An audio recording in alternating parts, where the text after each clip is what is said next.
Good morning, and thank you for the welcome. I'm very glad to be here. Bram, my boss, regrets that he's been called to a Salvation Army event this morning. He hopes to be able to join us later today. So I'm pinch hitting, and I hope I do okay. I'm going to say just quickly a bit about the Salvation Army, since I find, when I joined the Army, joined as an employee, I'm not a Salvationist, didn't know too much about it, and I find a lot of people are still a bit confused about who we are and what we do. So with apologies to those of you who were at the workshop last time, this is just briefly. Salvation Army is a worldwide church which started in London in the middle of the 19th century and always served the very poorest of the poor. Expanded very rapidly, including a lot of health work, which was common in those times, to do mission work. The Salvation Army World Service Office is based here in the DC area. We're at the national headquarters, and our job is to be the link between US entities and programs in the Salvation Army that they support and fund overseas. And last year we were partners with about 60 different non-US territories around the Salvation Army world. So a lot of work. We're not in all the countries because other supporting territories do that, but we're around. A little bit of history about the Salvation Army and family planning. Because of the medical work, we've always done a little bit of family planning here and there with hospitals or in community programs. But they were on a small scale, and there was really no consensus about what the Salvation Army should do in terms of family planning or how, or even what it was. We were happy to receive, before I joined, a small Flex Fund grant, which allowed us to bring together a group of Salvationists in London with facilitation from Dr. Douglas Huber to try to reach consensus on what we should be doing and what family planning was. That failed. We did not reach consensus for the Army as a whole, but we did agree that family planning was an important part of the Salvation Army's work and that we should be doing it in some shape or form.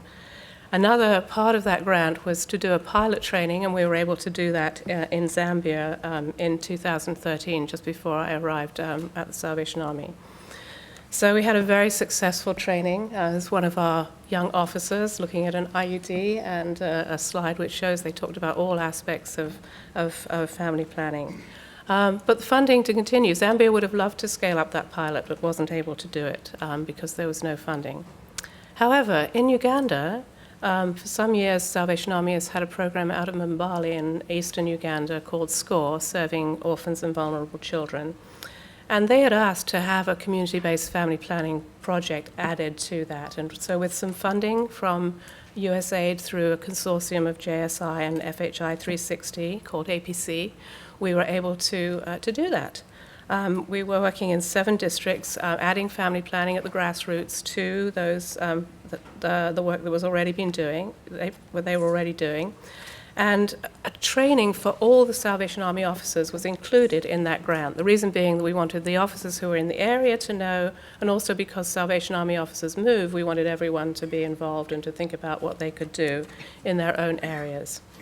So, last September, this was their sort of annual meeting, their Officers' Council, big celebration, and we were able to go to the third day of that 3-day event. My colleague, who's the program manager for the Salvation Army Family Planning Project, Integrated Family Planning Project, was there, and we put together a presentation.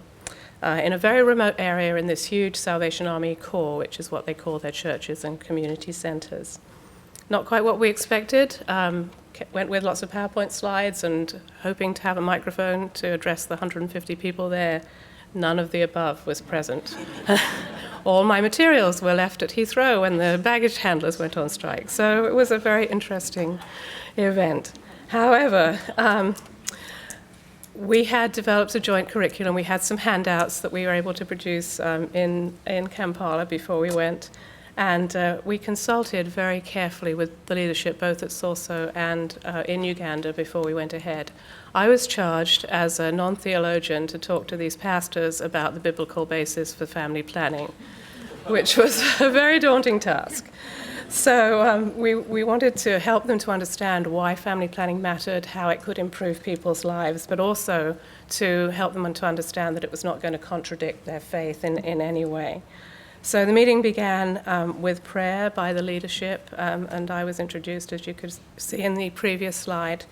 And we started I started just by having them actually read scripture. So there are all the officers. It was lovely because they sat them in couples. Officers in the Salvation Army serve as pastor couples, so that you could watch them as we went through sort of, having little side conversations, which was a lot of fun. And with no electricity, we just stood in the middle of the room and talked at the top of our lungs. And so it became very interactive because they were surrounding us and asking lots of questions. I'm just going to very briefly run through what I told them or what they told each other from the scripture. So these were my points with the help of my pastor colleagues. We affirm that God loves us and wants the best for us, and we receive his blessing when we follow his plan for our lives. We're created in God's image, and marriage was the pinnacle of his creation of man and woman together. And it should be intimate and full of joy and companionship, modeled on Christ's relationship with the church. We affirm that sexuality is a good thing and that we should be not withholding it from one another in marriage. God gave gave Adam and his descendants a command to fill the earth. He blesses us with children. He values them. We have to be able to nurture them. He expects us to be prudent, though, and to count the cost of our actions. And we also have a God-given responsibility to take care of our bodies. So that was the foundation for what we went on to say. And we then thank you, Henry Mosley, for the previous talk, which I had listened to a few months before on Samaritan's first webinar, which went through all the details of why family planning is a good thing, what the statistics are, how many lives it saves. And so I was able to share just the basics of that as well, to give them a sort of better understanding. So we talked about the benefits for the mother, the family, and the church and community. And then my colleague, who's a nurse midwife clinician, had the methods there, handed them around, let people touch them, talk to them. We, of course, talked about informed choice and choosing a method that's in congruence with your beliefs. And then finally, we had a question and answer session. I had people write their questions, give them to us at the break, and then we were able to consult with the Salvation Army leaders who were sitting at the back of the room with the slightly sticky ones. Is it okay if I say this in response to this question? And those questions ranged everything from very detailed clinical questions about specific methods through to, well, what about this command to populate the earth? To and how can we know that this program isn't a ploy by the US to stop Africans from becoming, a prominent, dominant culture? And so we'd answer the best we could, and then we took the rest of the questions and wrote them up afterwards. So lessons learned. We had wondered whether we could proceed with family planning in the Salvation Army given the difficulty of getting consensus at an international level. And what I learned is local consensus is good enough to proceed.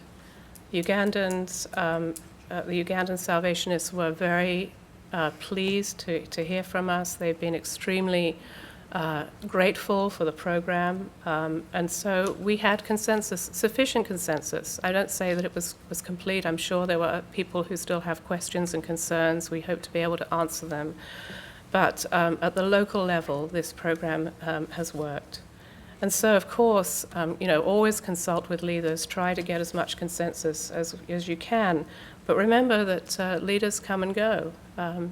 As they say in the Salvation Army, officers come, officers go. Praise God, from whom all blessings flow. So we had some in international leadership who were in dissent, and so they've moved on to other appointments, and we've been able to proceed, not to take over the army at the international level, of course not, but to be able to move forward in whatever way we can. I would also say start from common ground, which in my case was the scripture. and be real. I have the advantage of being a married woman of a certain age, so I was able to be very frank with them and share personal experiences. Well, yes, I tried this method. I didn't mention the method, but there was one method that didn't work for me. Does that mean it's bad for everybody? No. So that was well received if you can be real. I also made it clear that I'm not from their culture and that I need to understand their perspective, and what I say may not apply as well. And then I think you have to be very prepared to address questions and myths, and say when you don't know, and refer questions to others who do know. So by the time we'd finished, this was my last slide, and I hope that people in the room, if they didn't fully believe it, were beginning to think about family planning as a life-saving method and issue. Thank you very much.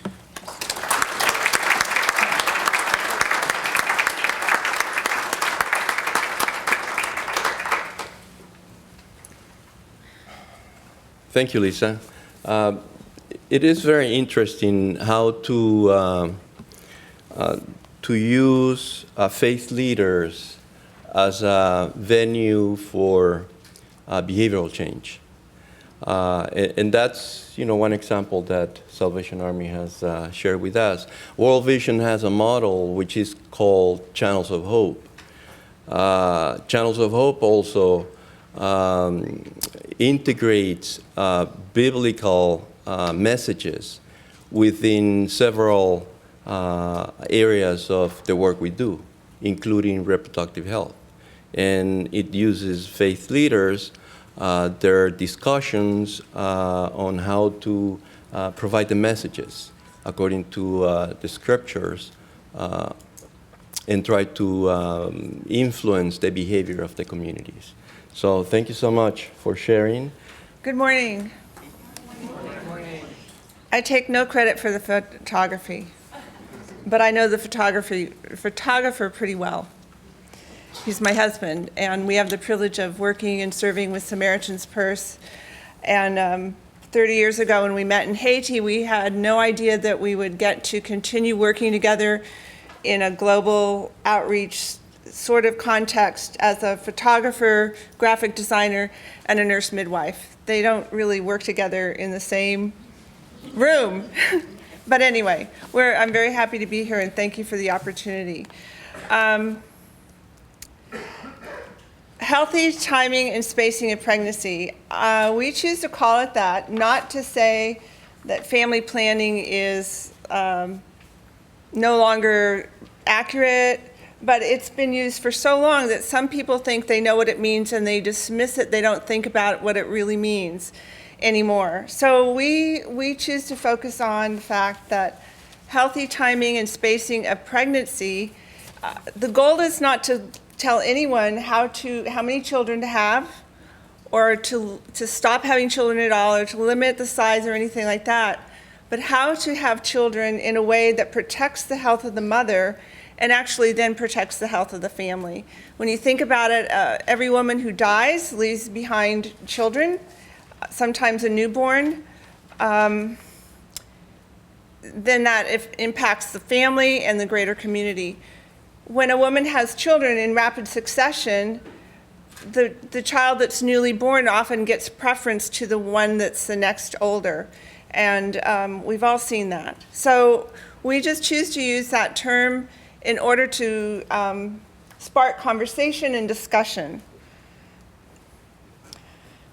As Lance shared earlier, the Samaritan's Purse models our actions on that of the Good Samaritan. The Good Samaritan went out of his way. He did what the priest and the Levite chose not to do, the religious people, and he gave generously. He followed up, but he didn't stay there necessarily long time. He didn't go home with the injured man and help him rebuild his house or feed his family or learn how to garden or anything like that. It was a short-term commitment. That doesn't mean we don't stay sometimes, but we are always ready for the next thing to respond to. The other thing I'd like to say is that everything we do is in Jesus' name, so we really do look to Jesus as our model. And I cannot read the New Testament without being very, very moved by how Jesus interacted with women. The woman at the well, who only could go at the heat of the day because none of the other women would associate with her. The woman who crawled on her, probably just crawled to grab his garment because she'd been bleeding for years and no one could help her. The woman caught in adultery, who they were ready to stone to death. In every one of those interactions, and I probably missed some, Jesus dealt with each woman with so much compassion and treated her with dignity, and that's what we strive to do as well. This morning I want to talk briefly about the common barriers to using any methods for healthy timing and spacing of pregnancy, the advantages of certain methods, and our approach. Generally speaking, and there are others that I'm not going to hit on, but fear, disapproval, and access are commonly cited as barriers to use. Fear of side effects, minor ones, inconvenient ones, unpleasant ones, but not harmful ones. Existing disease conditions, maybe a woman is afraid she can't use a certain method because of a condition she has, or she might be afraid she will get, or fear that they will fail and that she'll get pregnant anyway. Disapproval, fearing the disapproval of a spouse, religious leaders, her family, her neighbors, her community. Access, how much does it cost? Can she continue to use it? What if the supplier leaves town? What if the supply chain is broken and she can't get it? Is it available in her community, or does she have to spend a day getting to the clinic to get it? What if she has problems? Does she have to go for many hours to get to the clinic to follow up on that? How easy is it to use? Does she understand how to use it? Does it require the cooperation of her partner, or is the message she receives that, well, you can do this and your husband won't know? Advantages, there are advantages to fertility awareness methods. Now, I'm a nurse midwife. I first worked in Berkeley, California many years ago, and Berkeley, California is a little more liberal than the mountains of North Carolina, where I currently reside. So at that point in my career, I did not have very much regard for fertility awareness methods. I felt like they were ineffective and almost a cop-out. My mind has been swayed a bit. I think one of the advantages are that they are effective, more so than I used to think. They are quite affordable. There are no side effects, and it actually, an advantage is that it involves the partner. When I say that they're effective and affordable, they're 95% effective, better than I used to think. They are minimal to no cost. They're easy to use, and there's no need for follow-up with the health center. No side effects. You only use them when you need them. It doesn't interfere with normal menstruation. There's no mood swings, no physical changes like headaches, and there's no serious health problems that are possibly a result of use of fertility awareness methods. It includes the partner. So what I've actually found is it really does promote communication between the husband and the wife. And that actually gives leverage to the woman if she needs to negotiate and say, you know, we've been talking about not having a baby just yet. Could we wait a few days? And because her partner, her husband, understands and is on the same page with her, they have some agreement. Or maybe they have a small supply of condoms and they were saving those for the fertile days, and now they know when to use them, so they're not wasting them. It gives the couple mutual responsibility. And there are some women who have infrequent intercourse because their husbands migrate for work or what have you, and they don't want to be on something for months when he's gone.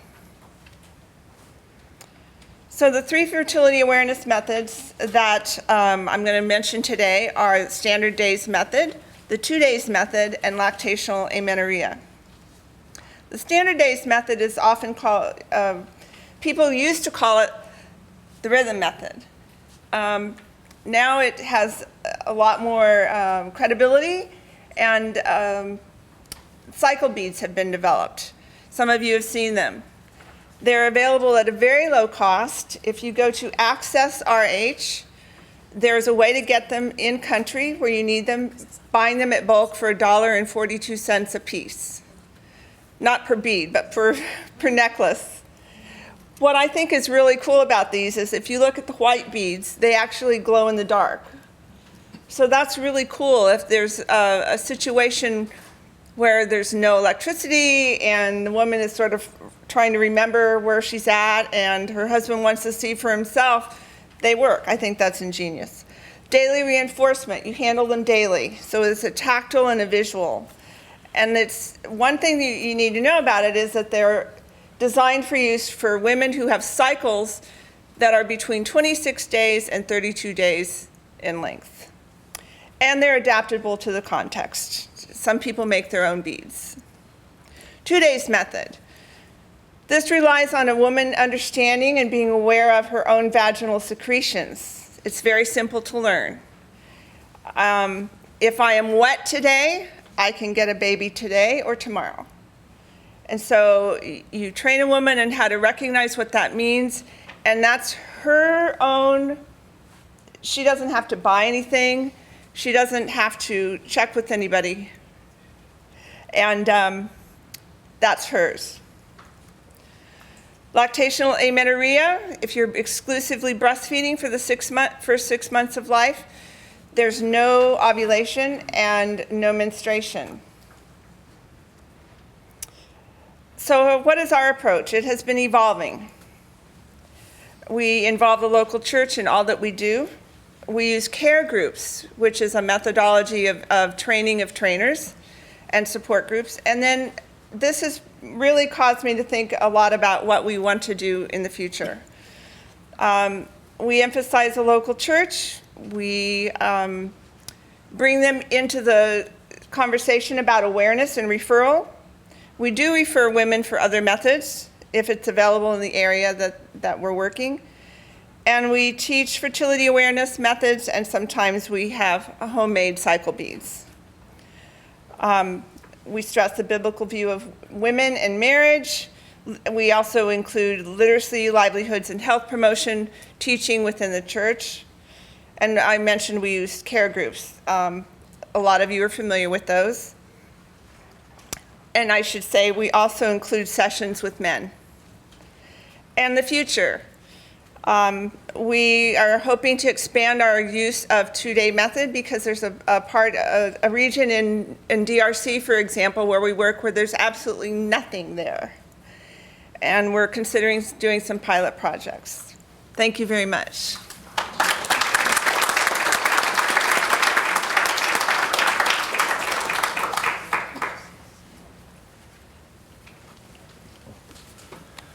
Thank you, Cindy.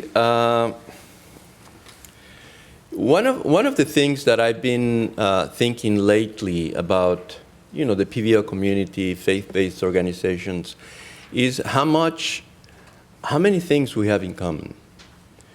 And we use the same term, healthy timing, spacing, pregnancy.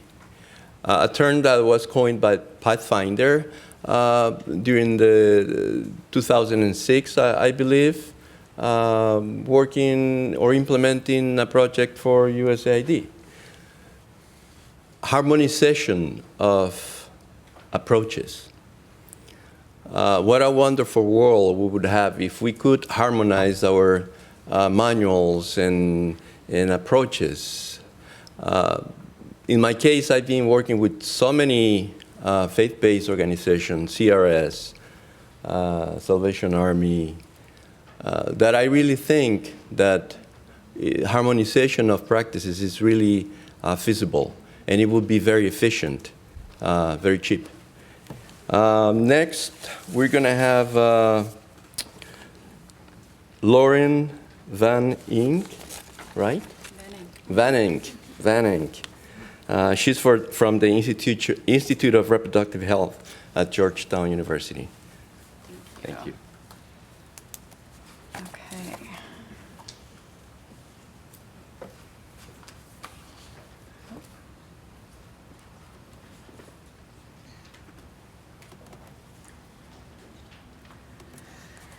All right. Good morning, everyone.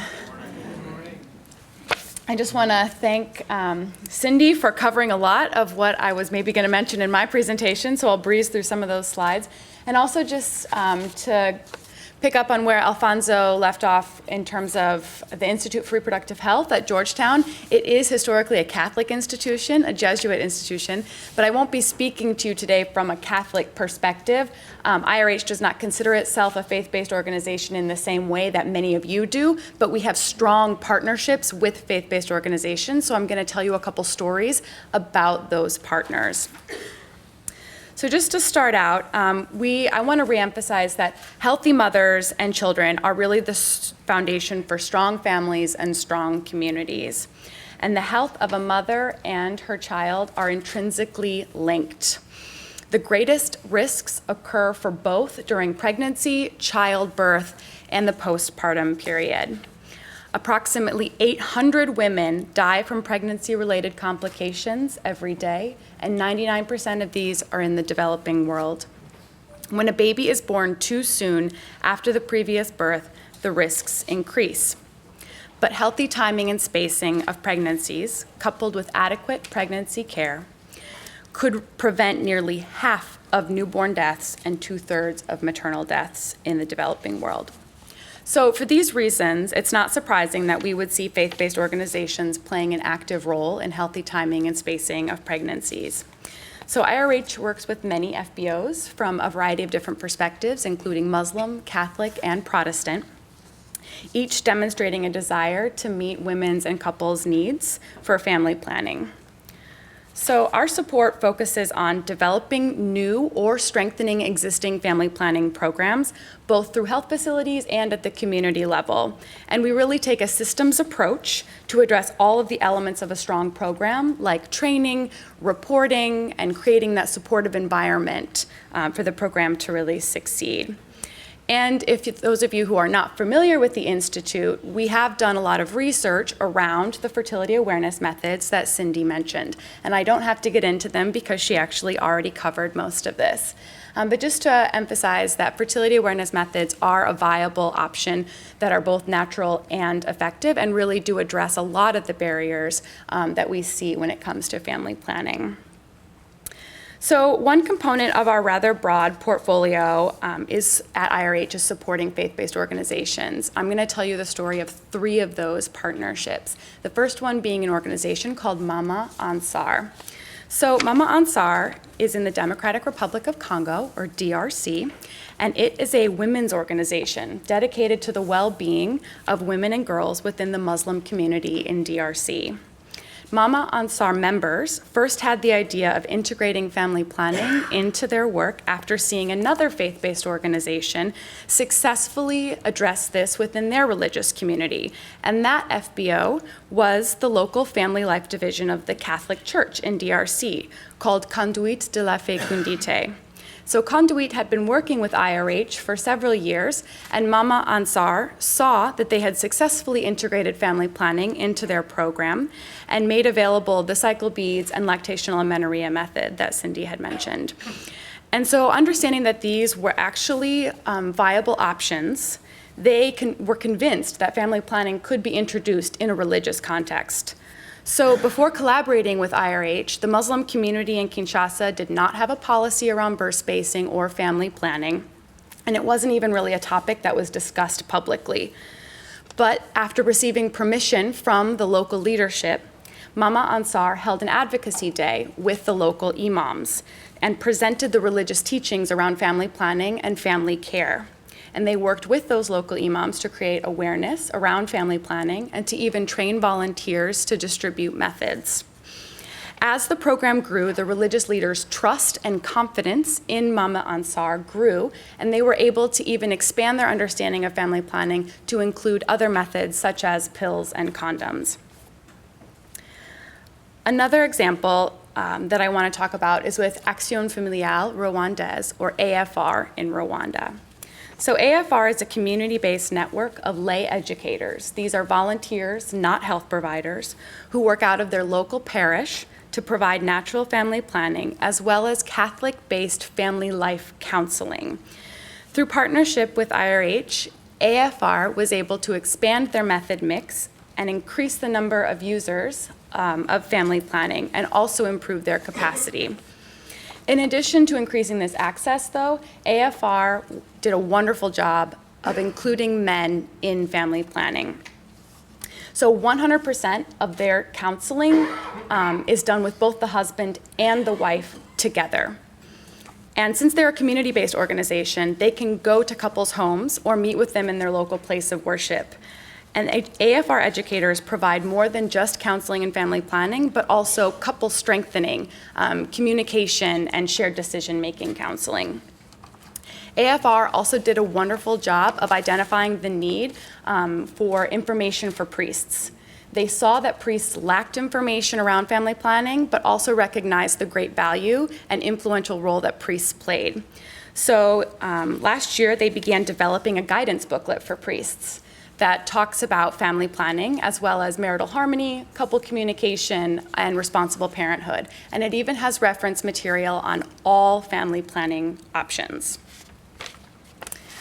So the last story I want to tell is from the Uganda Protestant Medical Bureau, and we're actually lucky to have representation from UPMB, I believe, in this room today, though I haven't seen him, Dr. Tony. He can fill in some gaps if I've missed them. So UPMB coordinates over 250 health facilities across Uganda, mostly operated by the Anglican Church, but really covers many different Protestant denominations. And in the past, UPMB sites have been providing family planning, but network-wide, that strategy needed to be strengthened. So in 2014, IRH and UPMB began working together to improve both facility-based family planning services, but also initiate for the first time community-based services through community health workers. And in addition to expanding their method mix, UPMB identified the need to work with religious leaders, and this was one of their strongest successes. So they would identify all of the local religious leaders, not just Protestant pastors, but Catholic priests, local imams, and even cultural leaders, and gather them together for sensitization sessions on the benefits of family planning as well as service availability. And they used this guide here called Love, Children, and Family Planning, which was actually developed in conjunction with Christian Connections for International Health. And I see it over there on that table. If anyone's curious, you can pick up a copy. And the one in blue is the one I mentioned being developed in Rwanda for the Catholic priests, which will be finalized actually in the next few weeks. So to summarize what we've learned through these experiences, I'm putting forward 3 tips, so to speak, that you may want to consider either when working with or within faith-based organizations. And the first is really to establish trust and foster safe spaces for continued dialogue. So this idea of developing trust and moving gently and patiently is key. I just can't emphasize it enough.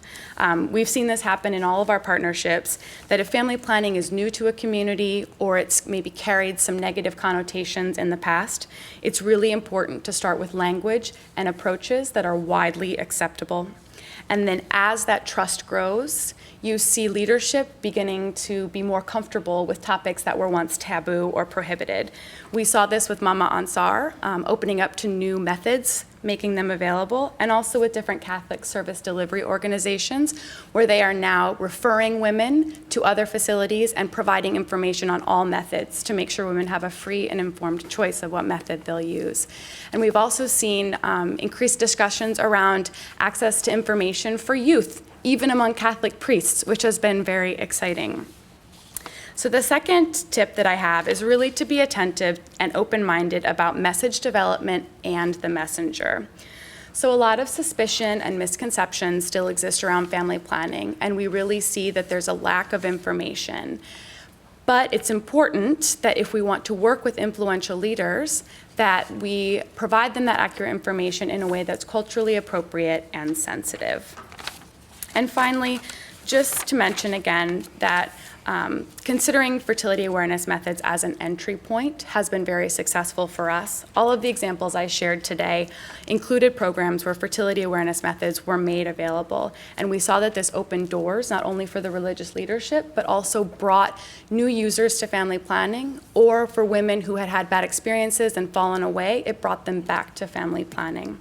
So many FBOs and religious communities we have seen really do want to see their communities thrive, and they understand that the role of healthy timing and spacing of pregnancies plays in this.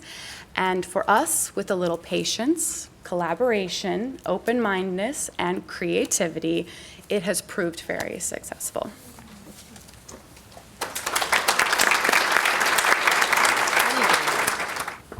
Thank you, Lauren. The last time I saw the statistics, there were almost 250 million women with no access to healthy timing and space of space in pregnancy.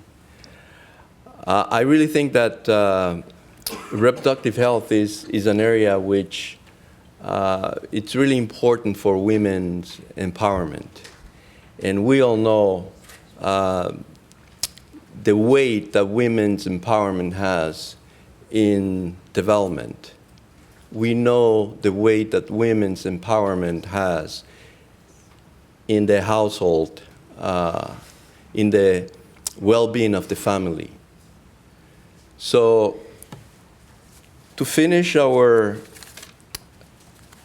round of presenters, we're going to have Victoria Graham, who is representative USAID, and she's going to try to provide the institutional perspective on how our role as faith-based organizations are playing and could play in trying to empower women all around the world. Victoria, thank you. So I always have to say, thank you. So I have to say, I think I was at one of the very first CCIH meetings back in 1990 when Evie Hay planned it, and it was in association with the conference on NIH. What was it? NCIH. I'm looking at Milton. It's really nice to see some friends here that I've known for a long time and haven't connected with in a while. So over the past 7 to 10 years, we've really seen an increase in the involvement of faith-based organizations in engaging in promoting HTSP, family planning, whichever topic you feel, or whichever words you feel comfortable using. And it's been really wonderful to have advocates talking about family planning and that it is a positive movement for faith groups. One of the things we're just starting to see is the engagement of what I want to call faith entities in HTSP as well. And I think of faith entities differently than faith-based organizations. When I'm thinking about faith entities, I'm thinking about large church denominations that are very prevalent in the developing world and often some of our partners. But what could really happen if some of these faith entities really systematically started addressing HTSP within their activities? They started talking about reducing domestic violence and started talking about healthy gender roles. So that's what I really want to talk to you about today. Faith entities have an inherent capacity and an agency to work with their congregations to address social issues. They can address the health and the well-being of their congregations, and also the success and the growth of the individual, the family, the community, and even in some cases, the country. So what gives them this capacity? Well, number one, they have a long-term presence in a country. They've been there for a long time. Churches are there. They're not going to leave. They have developed a strong trust with the community, and also they've developed trust within their congregation. The leaders are also very influential in decisions that families and communities make. So this really gives them a unique opportunity to create a dialogue within their church community on issues that are kind of related to HTSP. They can talk about domestic violence. We know that a lot of times church leaders are really good communicators and they know how to talk, and they're comfortable talking about sensitive issues, and people are sometimes more willing to listen to them because of that. So in terms of the infrastructure for faith entities, they're huge. Thinking about the possibilities, churches have social groups. They have youth groups, they have women's groups, they have men's groups. Many times churches in developing countries have their own radio stations, they have internet, they have television. Some of you are shaking your heads. Some of the church entities are associated with health systems. They have educational systems that include medical training and higher education. And they have very influential leaders and are often involved in interfaith coalitions. So I'm going to show you one example. Ron Matai is here from Loma Linda University and is from Malawi, so maybe he'll be happy to see this. We're going to take a look at the network of the Seventh-day Adventist Church in Malawi. Malawi has 3 regions. It has a northern, central, and southern region. And in the central region, the Seventh-day Adventists have like 250 churches alone. In the north, they have 150, and in the south, 950 churches. On any Saturday morning, they can reach between 1.5 and 2 million people. It's a lot of people. They also have a health system in Malawi. They have the Blantyre Adventist Hospital, Malamulu Hospital. They have a sanitarium. And ADRA is also there and has worked on a variety of different programs. So you don't just have the faith entity, but you also have a faith-based organization working there. So there's a good synergy between the two of them. So, this was, Cindy talked a little bit about this earlier. HTSP really, where am I right here? Okay, sorry.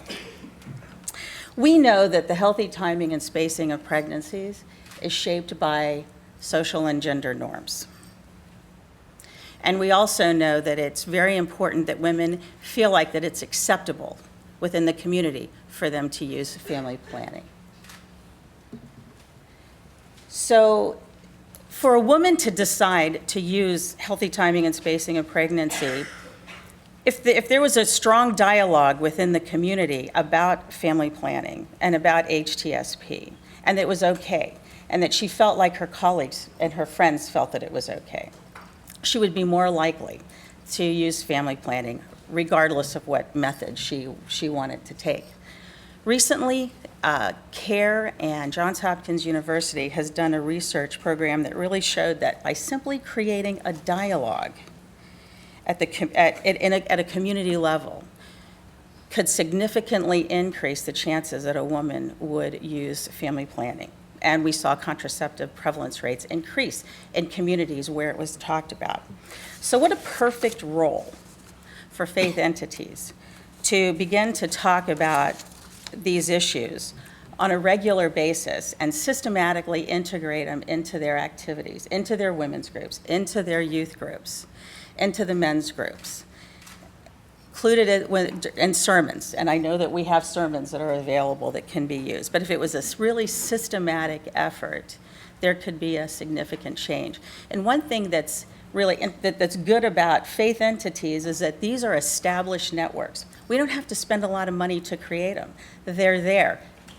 There's an audience there, and there's trust there. So there's a great deal of opportunity in using these faith entities.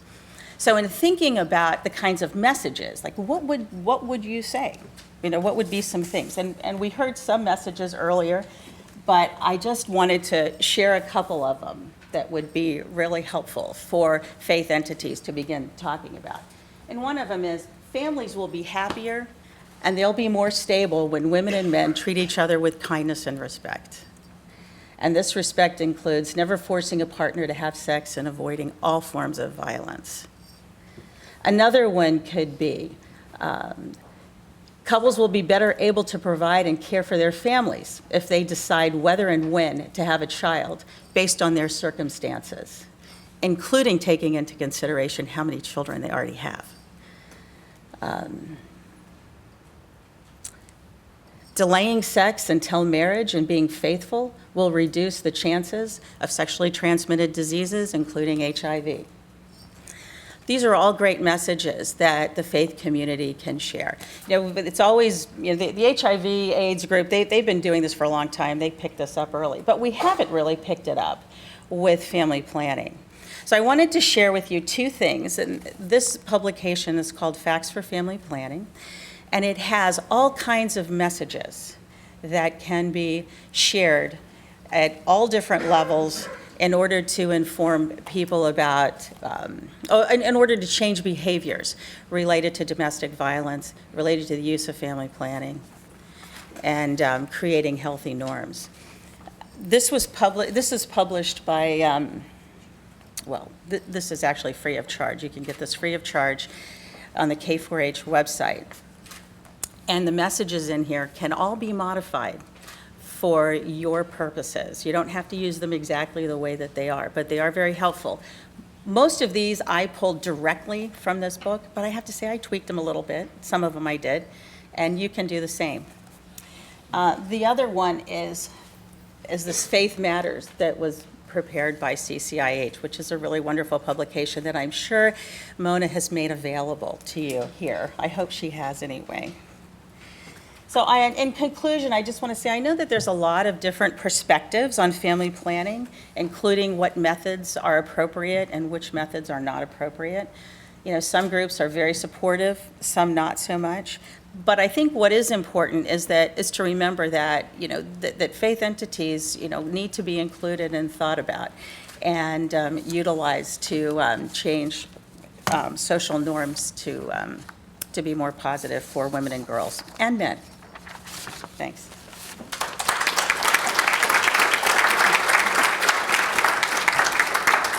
Thank you, Victoria. How important is faith-based leaders in changing norms in communities? And how important is to establish or to initiate that dialogue, which has even repercussions for gender-based violence? So I think what Victoria has given us is extremely important, given the fact that we represent and we work for faith-based organizations, and we have the venues to bring this type of dialogue in the communities where we work. So thank you so much for all the panelists. I'm going to open the floor for if there are any questions. We don't have too much time. 3 minutes? Oh, 3 questions. Okay, so 3 questions. Right there. Yes, please.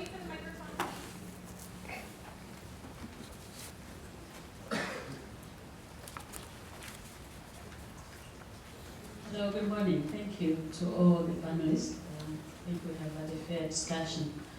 My concern is the fact that we talking about faith leaders, women and girls. I'm hearing very little about men. And if we can just take a leaf from HIV struggle, HIV prevention over the last 30 years, is that we made the same mistake in the beginning. We were concentrating on everybody else except men.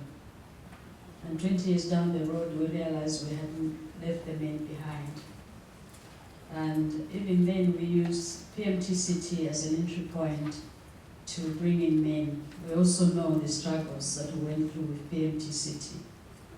That women, when tested positive and they went home and disclosed this to their husbands, it was trouble. So what are we doing about men and family planning. Thank you. Any of the panelists would like to respond? Do we have a... I don't know, maybe you can... All three questions, okay. The lady there, he was... Thank you. Barbara Trudell, Assail Africa. I had a question specifically actually on this slide, so it's here. I don't mean to be annoying. I don't know very much about global health, but I do know something about culture. And it seems to me that the points and the arguments that are being expressed here really are reflecting a significant cultural perspective on health and on family and all kinds of things. And it's not necessarily the only Christian cultural perspective, but it is a strong one and clearly one that makes sense in the health community.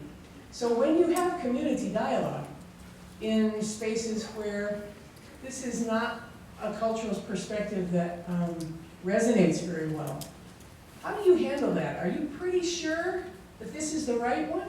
And so you're trying to convince people to sort of convert to a cultural perspective that is reflected here? Or I would just love to know how you do that. Thank you. We're going to take a question from this side.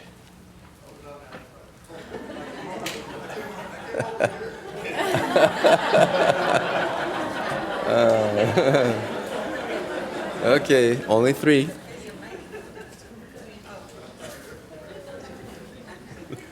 You have to move this way. Thank you very much.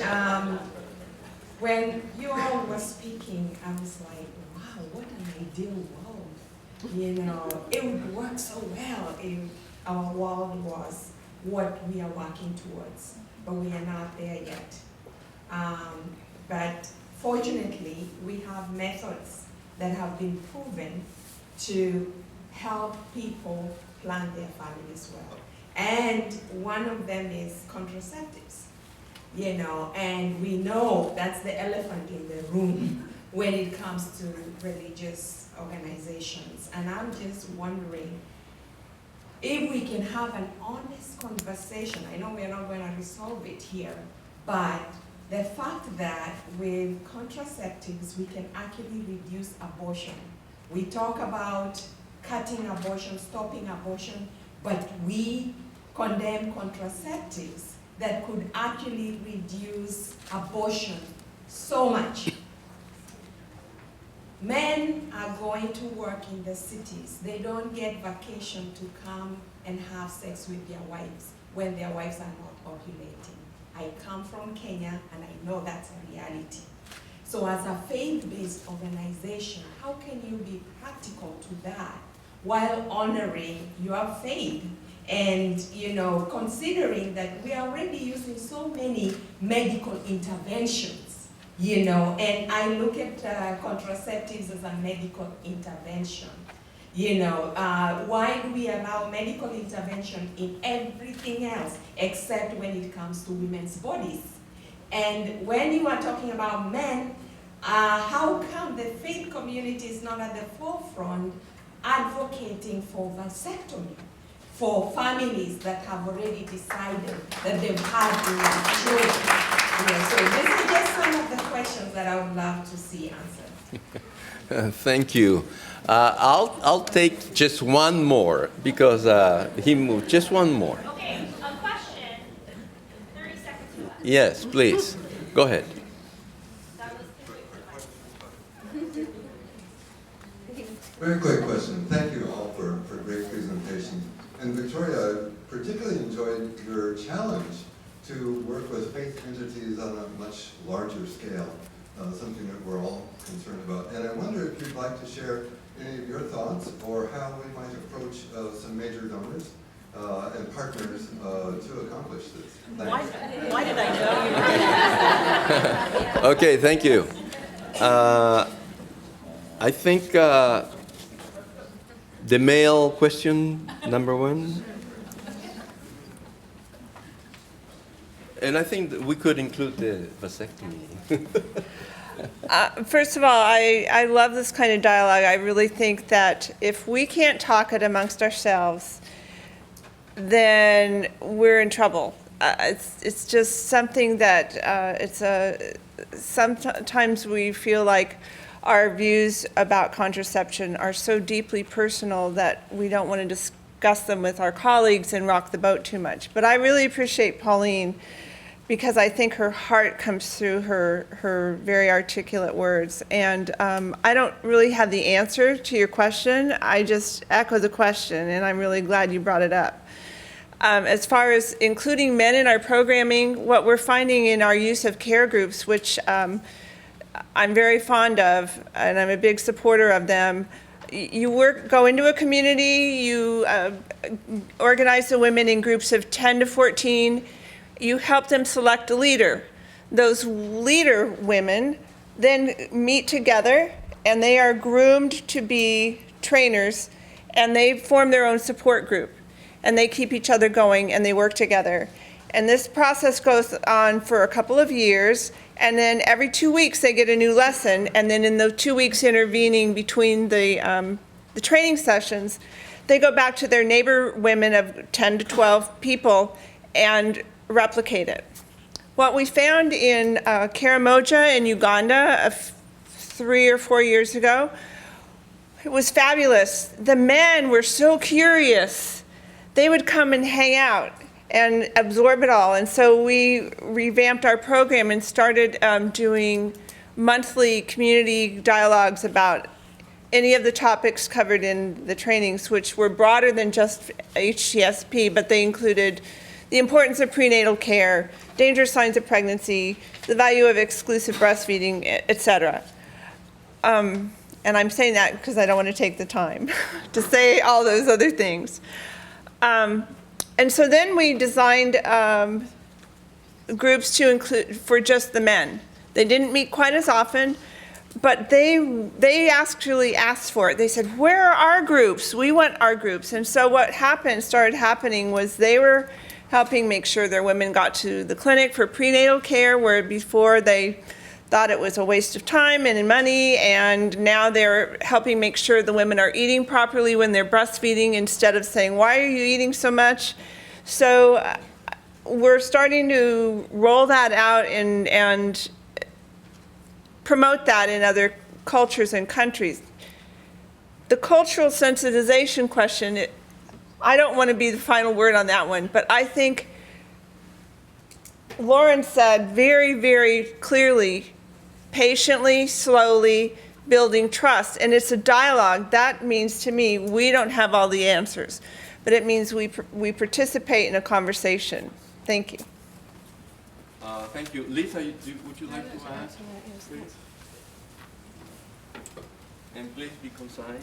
Yes, I'll try. At risk of being politically incorrect, I have to say that as a maternal and child health practitioner, I often worry that we disempower men if we concentrate too much on women. So I really echo that concern. In Uganda, for our project, the way we included men was to have a separate part of the project, which was to build up male leaders in the community so that they were also empowered to be advocates. And actually, when I went to Zambia after the pilot training and met with some of the officers there was one male officer in particular, who said, "I wish I had had this information years ago. My brother has 10 children whom he hasn't been able to educate properly, and we could have used this information." And so I was able to witness him in a large group of women where his wife was not comfortable, his officer, pastor wife was not comfortable in standing up and talking about family planning, talking to the women about family planning. So, each person in each situation is unique, and to address the cultural issue, I always go in and say, I'm a white person, I can give you certain information, you must take it and apply it to your culture. I try to work with the local colleagues in planning so that I make sure that I avoid the worst cultural gaffes, and believe me, I've had some that have been horrible. But I just go in and say, especially as a non-salvationist, I'm not a salvationist. But I am your sister in Christ, and I hope you'll receive me with grace and take what information you can use and discard the rest and tell me if I've stepped over any cultural boundaries. So I think if we go with the mind of Christ, that helps a lot. Thank you, Lisa. Victoria, Real quickly. How much money are we going to Thank you for making that so clear. First of all, I just want to say that we really know that when there's good communication and couple communication, that there are better decisions made for family planning and women are more likely to use. So we do recognize that, and it is important, and we work that into programs as much as possible at USAID. In terms of these other messages, I mean, these are human messages. I mean, treating people with kindness and care is a basic I think, need that all of us have. And the messages in Facts for Family Planning are designed to give you the fact, so to speak, although they're not always fact. They're actually quite subjective. But anyway, you can use these and tweak these in any way that's necessary to meet the culture that you're working with. But it's the dialogue, and it's not us having the dialogue. It is the church and the country having the dialogue, and so they will know how to manage that. We don't have to get involved in all of it. My colleague, my friend here from Kenya, very passionate about family planning. I would encourage all of you here from countries, when you go home, bring together a faith community from various churches and talk to them about your concerns for family planning and see how you can work together to address some of these issues in country. Because I think that there's a great deal that can be done if you work together. I'm trying to avoid his question. Isn't there something else I could answer? No, okay. So yeah, funding is always an issue with everyone, yeah, and including IDEA. And it's actually we're having a more and more difficult time with funding as well. You know, there are limitations for USAID to work with churches specifically, and it's our church and separation of church and state that is part of our government. Having said that, we could have some partnerships with maybe the Gates Foundation or some other groups to see if we could test some of this out. One of the issues that I have in promoting something like this at AID is that we really don't have any evidence yet that this will work. So we have within APC been trying to create some evidence that can actually show that by working with faith entities that we can change behaviors and get some positive results, and that it is cost effective because, as I said, the infrastructure is there, the people are there, and it could be a very good investment. But we do have to have a couple of different partners working on it together. It's not something that USAID could ever do alone. Okay, thank you. May I ask a round of applause for our panelists? And let me end this panel with some words from the Bible. There is the sea, vast and spacious, teeming with creatures beyond number, living things both large and small. There the ships go to and fro, and the Leviathan which you formed to frolic there. These all look to you to give them their food at the proper time. When you give it to them, they gather up. When you open your hand, they are satisfied with good things. When you hide your face, they are terrified. When you take away their breath, they die and return to the dust. When you send your spirit, they are created, and you renew the face of the earth. God not only gave us the earth, but also called on all of us to protect it. Thank you so much.